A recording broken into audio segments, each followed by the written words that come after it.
Hey guys, welcome back to my garage. What we're going to talk about today is the first engine company officer and what they're doing, what they should be doing according to our SOGs. If you read anything in our SOGs, I hope it's section 600 because there's some really good stuff in here. I'm hitting the highlights here, but there's a lot of information in there that we should all be aware of. And there's some really important stuff in there, so I hope you get it out and read it, go through it with your crews. So this is intended for, again, company officers, but can be used by anybody. And what I want you guys to do is develop a training scenario where you're doing this type of thing. And this isn't super crazy here. It's going to seem kind of boring, but what we want to do is build some repetition into this. So the first time you go to a fire, it's not the first time you went through this. So before the call, you got a rookie sitting behind you. It could be their first day, or they could have 5 years on the job. What are your expectations? Do they need to have a tool, or is the tip their tool? These are actually questions they should probably be asking you, but if they don't, you need to tell them. If we pull up to a house fire, what do you expect them to do without being told? If you don't tell them anything, they're probably just going to say, pull the line to the front door, which is okay. Maybe that's what you do want to do. But there's a lot of different types of calls where you need to discuss beforehand what you're expecting out of them, okay? So you could go through those vehicle into a house, car fire, you name it, but set those expectations up front. En route to the call, you get a fire call, you're en route, you have notes in front of you. Nobody else does. So first of all, communicate those notes, but you also got to be getting the driver going the right direction. Now some people say that's the driver's job. Well, yeah, it is a driver's job, but it's also your job. You're in charge of that rig. So make sure you got the directions good. You're helping out the driver with directions.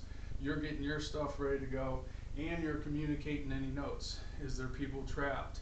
What's going on here? Fire in the basement. Those are all important things that we can communicate en route. Is going to make a difference when we get on the scene. When you're pulling up, rig placement. Ultimately, again, this falls on you. A good experienced driver is either going to stop short or pull past. But say you have a new driver, he's wound up, he's going to park right in front of the house.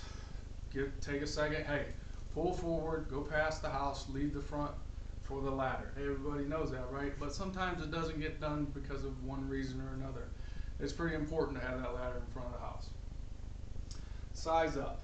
First of all, before you start talking on the radio, make sure you got your radios squared away. You got a ton of radios in that rig. You got the rig radio, everybody's got their personal radio.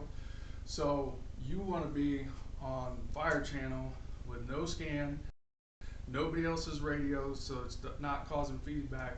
I've been hearing a lot of that lately, and you can't make out the size up, which is not good. I mean, we all want to hear the size up. So get your radios squared away. Tell all your people at the beginning of the day, get your radio on fireground 4, no scan. That's the expectation when we pull up, so you're not getting feedback. Size up. I know you've all practiced these, who you are, where you are, what you have, what you're doing, and then the water supply. This shouldn't be a novel. This should be 1 to 2 sentences, and you can say it that way. It just takes some practice, which is going to lead me into the training scenario. Often I see company officers say, all right, here's a training scenario for the day.